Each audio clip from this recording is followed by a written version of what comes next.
আসসালামু আলাইকুম সুপ্রিয় সপ্তম শ্রেণীর শিক্ষার্থীদেরকে আরও একটি বিজিএস ক্লাসে স্বাগতম। শিক্ষার্থীরা, বিজিএসের আজকে আমরা প্রথম অধ্যায়ের দ্বিতীয় পার্ট নিয়ে আলোচনা করব। এর আগে তোমরা ডেসক্রিপশন বক্স থেকে প্রথম পার্টের ভিডিওটি দেখে আসতে পারো। সেখানে আমরা পার্ট 1 সম্পর্কে A to Z বিস্তারিত আলোচনা করেছি।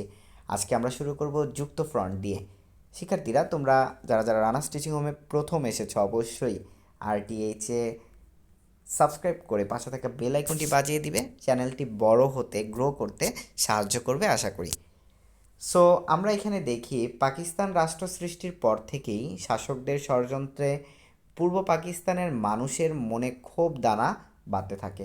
অর্থাৎ শুরু থেকেই যখন পূর্ব পাকিস্তানিদেরকে সৎ ভাইয়ের মতো দেখা হচ্ছিল, তখন এই পূর্ব পাকিস্তানিদের মনের মধ্যে কিন্তু ক্ষোভ দানা বাঁধতে শুরু করে। তারাও কিন্তু ভিতরে ভিতরে জ্বলতে পুড়তে থাকে। আত্মরক্ষা ও আত্মবিকাশের প্রশ্নে নানা মতের মানুষ এক হতে থাকে, অর্থাৎ বিভিন্ন শ্রেণী পেশার মানুষ এক হতে থাকে।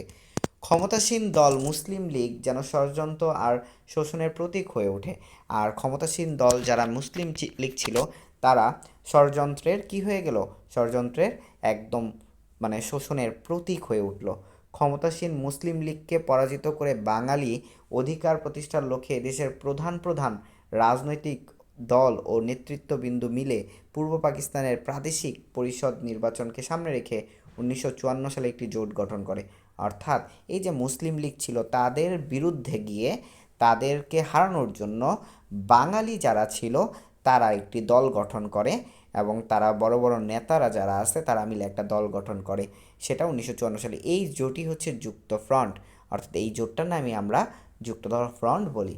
এই নির্বাচনে যুক্ত ফ্রন্ট যোগ দেয় আওয়ামী মুসলিম লীগ, অর্থাৎ আওয়ামী মুসলিম লীগ একটা দল, তারা যোগ দেয়। কৃষক শ্রমিক পার্টি যোগ দেয়।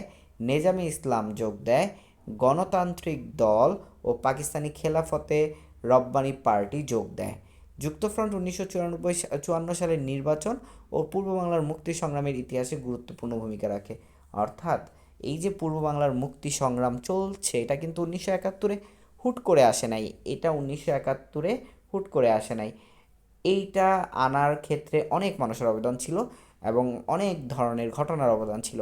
তেমনই একটি হচ্ছে 1954 সালের নির্বাচনে যুক্ত ফ্রন্টের আবির্ভাব। তোমরা দেখতে পাচ্ছ হোসেন শহীদ সরওয়ার্দী, শেরে বাংলা একে ফজলুল হক, মাওলানা আব্দুল হামিদ খান ভাসানী। এবার চলো আমরা দেখি যুক্তফ্রন্ট গঠন ও 21 দফা। 1954 সালের নির্বাচনে পাকিস্তানের দুইটি অংশে পার্লামেন্ট বা সংসদ নিয়ে গঠিত জাতীয় পরিষদের কোনো নির্বাচন ছিল না। অর্থাৎ এইটা কিন্তু পাকিস্তানের পার্লামেন্টের নির্বাচন না, সরকার গঠনের নির্বাচন না। এইটি ছিল শুধু পূর্ব বাংলার আইন পরিষদের নির্বাচন, অর্থাৎ পূর্ব বাংলার প্রাদেশিক যে আইন পরিষদ আছে সেটার নির্বাচন। বাংলা ভাষা ও সংস্কৃতির বিরুদ্ধে মুসলিম লীগের নেতৃত্বের কার্যকলাপ ও পাকিস্তানি শোষণ প্রতিরোধ এই নির্বাচনের একটি মাইল ফলক। অর্থাৎ এই যে বাংলা ভাষা ও সংস্কৃতির বিরুদ্ধে মুসলিম লীগের যে নেতৃত্বের যে কার্যকলাপ ছিল, সেটা অসন্তুষ্টজনক ছিল, খুবই অসন্তুষ্টজনক ছিল, এবং পাকিস্তানি শোষক প্রতিরোধে এই নির্বাচন ছিল একটি মাইল ফলক। ক্ষমতাসীন মুসলিম লীগ সহ মোট 16টি দল এই নির্বাচনে অংশ নেয়। মূল প্রতিদ্বন্দ্বিতা হয় যুক্তফ্রন্ট ও মুসলিম লীগের মধ্যে। ঠিক আছে।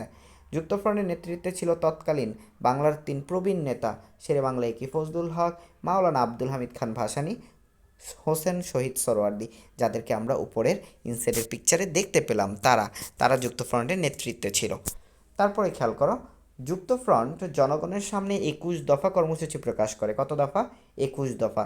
এতে পাকিস্তানের অন্যতম রাষ্ট্রভাষা হিসেবে বাংলার স্বীকৃতি একদম প্রথমেই, জমিদারি প্রথা বাতিল, পাট শিল্প জাতীয়করণ, সমবায়ভিত্তিক কৃষি ব্যবস্থা, মাতৃভাষার মাধ্যমে অবৈতনিক ও বাধ্যতামূলক প্রাথমিক শিক্ষা দান ইত্যাদি অন্তর্ভুক্ত হয়। এছাড়া সমস্ত অন্যায় আইনকানুন বাতিল। 1952 সালে ভাষা আন্দোলনের শহীদ স্মরণে শহীদ মিনার নির্মাণ, 21শে ফেব্রুয়ারিকে সরকারি ছুটি ঘোষণা এবং পূর্ব বাংলার সাহিত্য শাসনের কথাও বলা হয়। তাইলে এই 21 দফার ভিতরে কী কী ছিল গুরুত্বপূর্ণ তা অবশ্যই মুখস্থ করতে হবে। বাংলা ভাষা ও সাহিত্যের উন্নয়নের জন্য বাংলা একাডেমি প্রতিষ্ঠার দাবিও এতে ছিল। তার মানে দেখো, বাংলা একাডেমি প্রতিষ্ঠার কথাও কিন্তু তারা বলেছিল। দেখো এবার নির্বাচনের ফলাফলটা কী হয়েছিল।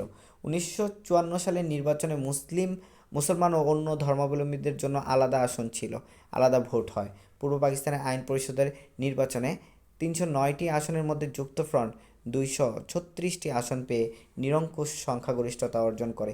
309টির ভিতরে 236টি তারা পায়। অপরদিকে ক্ষমতাসীন মুসলিম লীগের চরম বিপর্যয় ঘটে, দলটি মাত্র 9টি আসন পায়। বাকি আসনগুলো স্বতন্ত্র প্রার্থী সহ অন্যান্য দল বিজয় হয়। আর বাকি যে আসনগুলো ছিল সেগুলো স্বতন্ত্র পার্টি আরও যে 16টা দল দাঁড়াইছিল তাদের ভিতর থেকে পায়। যুক্তফ্রন্টের এই বিজয়কে দেশ বিদেশের পত্রপত্রিকায় ব্যালট বিপ্লব বলে আখ্যায়িত করা হয়। এরপরে খেয়াল করো, যেগুলো গোল দিচ্ছি খুবই গুরুত্বপূর্ণ, এমসিকিউ এবং জ্ঞানমূলক প্রশ্নের এবং গল্প ঘটনাগুলো তুমি পর্যায়ক্রমিকভাবে বুঝতে থাকো। এই নির্বাচন ছিল পূর্ব বাংলার প্রাপ্তবয়স্কদের ভোটে প্রথম সার্বজনীন নির্বাচন। বাঙালি নিজেদের অধিকার রক্ষার জন্য উজ্জীবিত হয়ে যুক্তফ্রন্টে ভোট দেয়। শুধু ধর্মের দোহাই দিয়ে মানুষকে যে ধোঁকা দেওয়া যায় না, মুসলিম লীগের ফলাফল বিপর্যয় তা প্রমাণিত করে। ভাষা ও সংস্কৃতির বিরোধী অবস্থান নিয়ে কঠোর দমন নীতি ও স্বৈরাচার চালিয়ে কোনো সরকার যে টিকতে পারে না তাও এখানে প্রমাণ করে। বাঙালির নতুন এই জাতীয়তাবাদ চেতনা পরবর্তীকালে সকল আন্দোলন তারপরে কি নির্বাচনে প্রেরণা জুগিয়েছে। অন্যদিকে মুসলিম লীগ একটি গণবিরোধী দল হিসেবে পরিচিত হয়। 1957 সালের মধ্যে দলটি বহুদা 57 সাল এই যে দেখো 54 সালের পর 57 সালের মধ্যেই বহুদা বিভক্ত হয়ে পাকিস্তানের রাষ্ট্র ক্ষমতা থেকে বিদায় নেয়। সো এবার খেয়াল করো, মুসলিম লীগের পরাজয়, মুসলিম লীগ কেন হেরে গেল আর যুক্তফ্রন্ট কেন বিজয় অর্জন করলো, এটারও তো একটা রিজন ছিল, তাই না? রিজনটা কি? স্বাধীনতার পর থেকে মুসলিম লীগের ভূমিকা বাঙালিকে ক্ষুব্ধ করেছিল। কি করেছিল? ক্ষুব্ধ। আর ভাষা আন্দোলনের বিজয়ের ফলে দেশের রাজনৈতিক পরিবর্তনের জন্য তাদের আকাঙ্ক্ষা বেগবান হয়ে ওঠে। যুক্তফ্রন্টের বিভিন্ন দল ও মতের মানুষ একত্রিত হয়েছিল।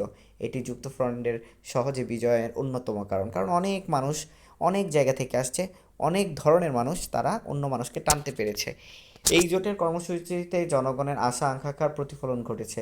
বাংলা ভাষার মর্যাদা দান, প্রাদেশিক স্বায়ত্তশাসন, কৃষক, শ্রমিক, ছাত্র জনতা সকল শ্রেণীর মানুষের কথা এতে ছিল। 21 দফা কর্মসূচিও তাদের সহজ বিজয়ের আরেকটি কারণ।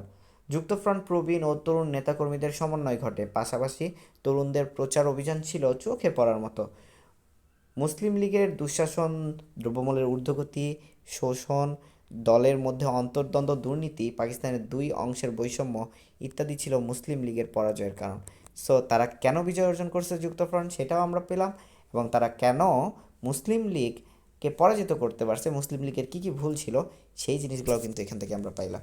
21 দফার মূল দফা বা দাবিগুলো লিখো, এই যে এখান থেকে লিখবা, ঠিক আছে? এইখান থেকে লিখবে, কোথা থেকে বলো তো? 21 দফা, এই যে 21 দফার মূল দাবিগুলো এখানে আছে, এখান থেকে লিখবে। কাজ একের ঘটনা এখান থেকে লিখবে, কি ব্যাপার এই তো খেয়াল করো, এখান থেকে লিখবে, ঠিক আছে? সো এরপরে কাজ দুয়ে বলছে পৃথক পৃথক ছকে মুসলিম লীগের পরাজয় ও যুক্তফ্রন্টের বিজয়ের কারণগুলো তালিকা করো। এইখান থেকে তোমরা একটা ছক করবা, একটা ছক করে ফেলবা সুন্দর করে। ছক করে এক সাইডে তোমরা লিখবা মুসলিম লীগের বিজয়ের কারণ, আর হচ্ছে তোমার মুসলিম লীগের পরাজয়ের কারণ আগে লিখবা, যুক্তফ্রন্টের বিজয়ের কারণ, মুসলিম লীগের পরাজয়ের কারণ। পয়েন্ট দিয়ে দিয়ে একটা একটা করে লিখে ফেলবা, ঠিক আছে? পয়েন্ট দিয়ে দিয়ে একটা একটা করে লিখে ফেলবা, আলাদা আলাদা আলাদা আলাদা ছকে বলছে না, সরি সরি সরি, আলাদা আলাদা ছকে বললে পৃথক পৃথক ছকে, তাহলে আলাদা আলাদা ছক করবা, একটার ভিতর করার দরকার নেই। একটা হচ্ছে লিখবা যুক্তফ্রন্টের জেতার কারণ, এটার ভিতরে তুমি পয়েন্ট করে লিখবা। আরেকটা এরকম ছক কেটে নিচে সেটা আবার সুন্দর করে লিখে দিবা। সো এই ছিল আমাদের কাজ 1 আর 2, এবং কাজ 1 আর 2 তো আমরা পেয়ে গেলাম। এটা আমাদের কিসে বলো তো? এটা আমাদের পৃষ্ঠা নাম্বার কত? পৃষ্ঠা নাম্বার হচ্ছে 4, 5, 6, অর্থাৎ 4, 5, 6 পৃষ্ঠা আজকে আমরা শেষ করলাম। নেক্সট ক্লাসে দেখা হচ্ছে খুব শীঘ্রই পার্ট 3 নিয়ে। যারা যারা চ্যানেলটিতে নতুন এসেছে অবশ্যই চ্যানেলটিকে সাবস্ক্রাইব করে পাশে থাকা বেল আইকনটি বাজিয়ে দাও। আল্লাহ হাফেজ।